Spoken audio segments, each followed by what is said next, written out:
I'm gonna give Cyusa about 30 to 45 seconds, to warm up his voice, get a drink of water, whatever he needs to do. And so his performance will be via Zoom. So I'll make sure to, make the screen big. Cyusa is a great friend of mine. I'm very happy to know him.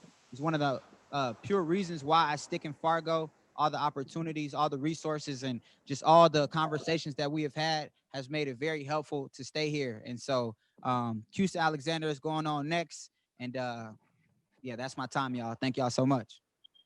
Hey, Fred, my brother from a beautiful Nubian queen mother. I salute you.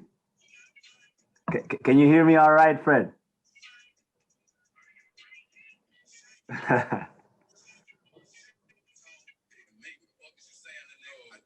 Yes, I can hear you all right, my brother. I'm so sorry. Okay, fantastic.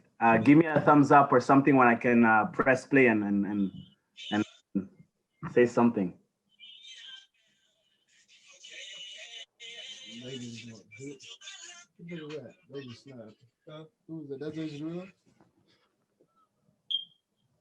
All right, so Cyusa, you can go in the next 15 seconds. I just want to let people know a Lucky Ajong, aka Season, will be coming on next. Then we got Coley doing some performing arts coming on after him. So just so y'all can be prepared and a little bit ready. And then after that, we got Ian Child. So if you hear your name, I would just say start, doing your stretchers or whatever you got to do to get ready. And if we got new people signing up, I'll make sure to add them to the list. But Cyusa, do your thing.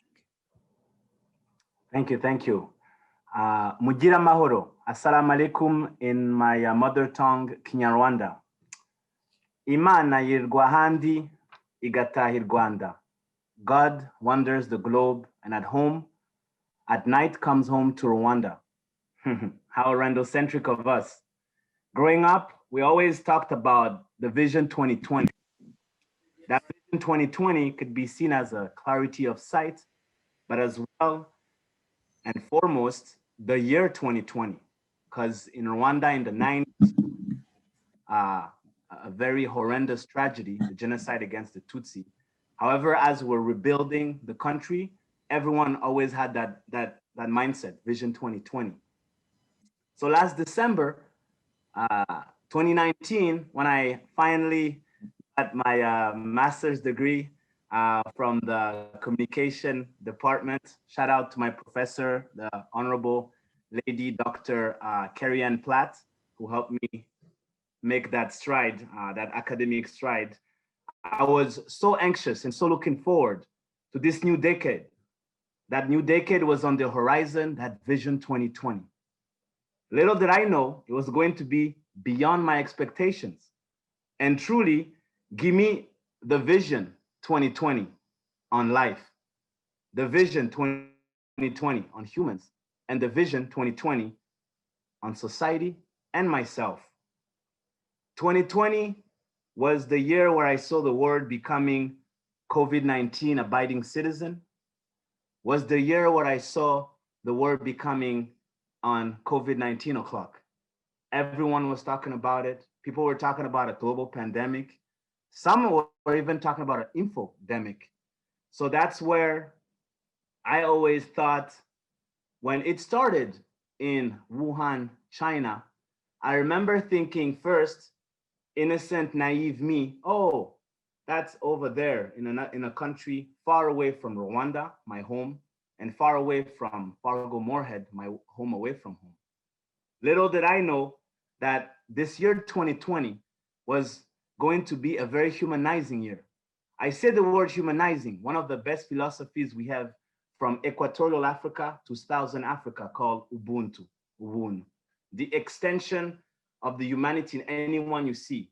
And when I saw the year 2020, where someone like Prince Charles could have the COVID-19, someone like a citizen in a country in Asia could have it, someone in Africa, someone, you name the list, everyone was abiding to this virus that people called COVID-19.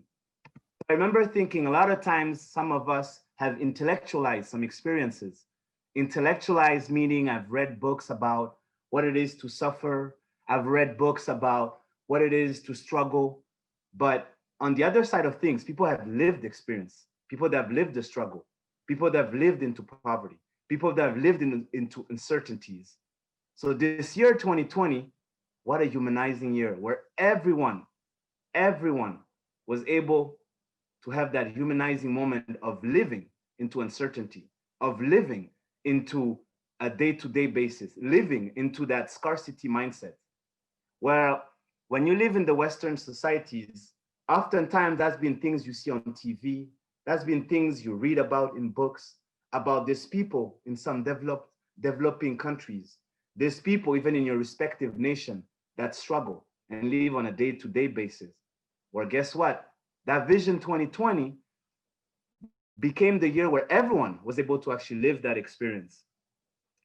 Oftentimes, I remember one of the banners that marked this year was a banner in Italy that said, oh, people that romanticize being at home. Oh, yes, during the lockdown, I'll be at home, I'll do some work, I'll work on my art, I work.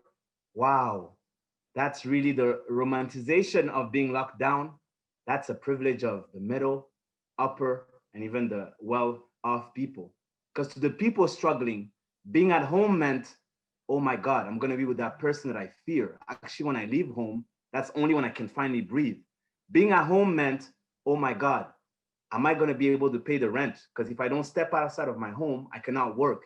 Being at home meant, wow, I now have to face that person I've always shied away from, which is the person you see every day in the mirror because of some maybe things you've been postponing. So I always had to ponder and say, wow, as much as some of us maybe were able to romanticize finally being at home, a lot of people that was not the case. 2020, the year where finally we got to honor and respect and take our hats off to people that we labeled as essential workers. These essential workers have always been there. They did not just arise this year. They've always been there. But suddenly, that was the year where we realized really what kind of job, what kind of occupation did matter. Matter, the word that oftentimes people use this year, like the numerous lives that were lost again and again and again. The power of words. I was in a Zoom conference of all the Zoom conferences. And I remember a lady, there was few BIPOCs, Black, Indigenous, people of color. But when she was calling us, she said, people of the global majority, what do you think? Wow, on that moment, I remember thinking, it is true. If there is roughly 7 billion on earth, Caucasian people are barely 800, 900 million perhaps. The rest are the global majority, so the BIPOCs. So in that moment, yet here I'm a US minority, but she reminded us with the power of words that we are a global majority, the BIPOCs. The awakening of white America. This year, frankly, so many white allies reaching out to me, so many white allies asking me questions, so many people just awakening, telling me, whoa, I did not know blank still happened. Whoa, is that how you feel every day? And I was like, huh, if you knew, since 1492, the indigenous land on which we stand, since 1492, that's been what some of them, if not most of them, have been missing. And when you think about missing and murdered indigenous women, since 1619, my long relatives, African people stolen from the beautiful African continent to be made slave once they came here, they felt what some privileged to be awakened in this year 2020 suddenly are awakened. When I hear the word divided America, we're not divided. It's white America being divided. The BIPOCs, to us, it's another day, another dollar. We've been able to navigate all this struggle so many years. On the contrary, it is an invitation. Perhaps you should ask BIPOCs, how have we done it since 1492? To BIPOCs, how have we done it since 1619? And to all the other waves or other BIPOCs that came to this beautiful land. Ask us, you'll be surprised. We have a lot of tools on how to cope with such trauma. With that, I'd like to share that some of the two things I've been able to take off of this year has been mindset and attitude. Mindset and attitude, because as this year was unfolding, there was many things I could not control: society, events, the virus, immigration law, because as an international student, that has often affected me. But one thing I could control was my mindset and my attitude on how I react and where I seek information. So that was a big, big, big takeaway: mindset and attitude, people I surround myself with, being selective, and really, really always honoring the precious and beautiful person I see every day in the mirror, which is me. I'd like to leave you with an open letter to Sir George Floyd. That's going to be my closing act. In September, I was given the opportunity to write in the Fargo Monthly, where I publish every month, kind of a reflection on what happened this summer, a reflection on how I lived, what was going on throughout the nation and the globe in general. And I felt that honoring the gentleman who could be my uncle, because he looked like me, and he spoke and navigated, and I stood on his shoulders, because a lot of times as an international student, I can only bow down and give my utmost respect to the heroes and sheroes that came before me, on whom I stand upon. And these heroes and sheroes that came before me are specifically BIPOCs, because as an international student from Africa, if they didn't pave the way for me to be here, I would not be here. So I'll dedicate this to the memory of Sir George Floyd. So this is my open letter to Sir George Floyd. Sir George Floyd, on Saturday, August 15th, a friend and I drove to Minneapolis, to the site where you were murdered. You will not believe how your humble and magnetic presence can still be felt. It has been completely changed from a regular neighborhood to a healing space for people of all walks of life. A myriad of feelings came to me when I entered the now barricaded area, where people can come to pay homage to the honorable person that you were, are, and will forever be. It is bothering that once again it took a brutal killing shared on social media to spark massive indignation when so many lives of BIPOC women and men are taken daily, but because no cameras are around, they go unnoticed. This time, the people said enough is enough. Surprisingly, people in power and many people were appalled by the riots, but perhaps they did not know such behavior were learned from a nefarious but well-hidden past. May 31st to June 1st, 1921, Tulsa Race Massacre, or Rosewood Massacre in 1923. In these perceived social turbulent times we live, such conversations are vital.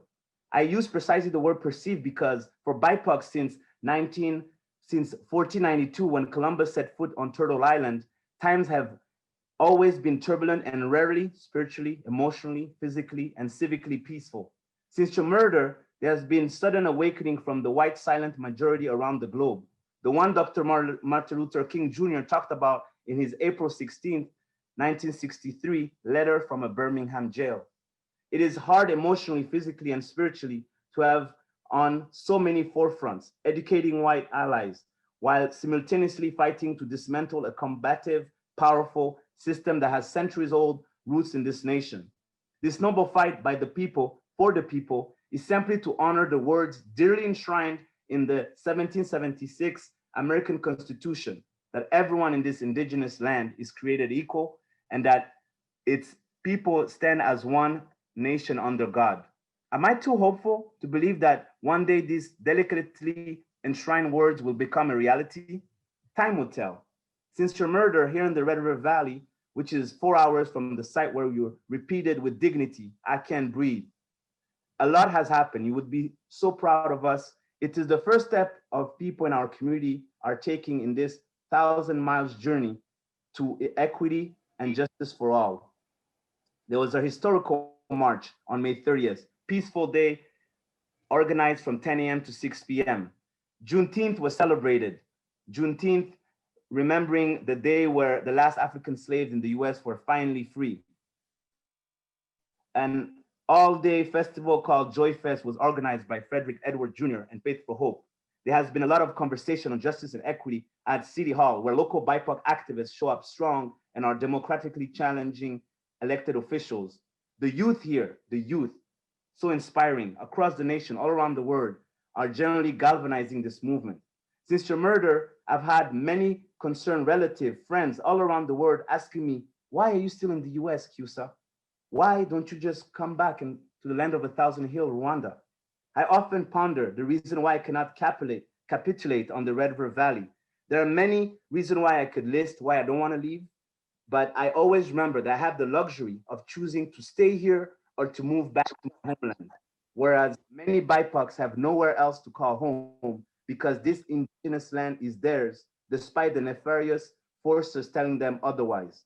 Lastly, thank you for watching over us time after time as we march for justice and equity. Until we meet alongside our Creator, rest in eternal power. Your Rwandan nephew that loves you, Cyusa.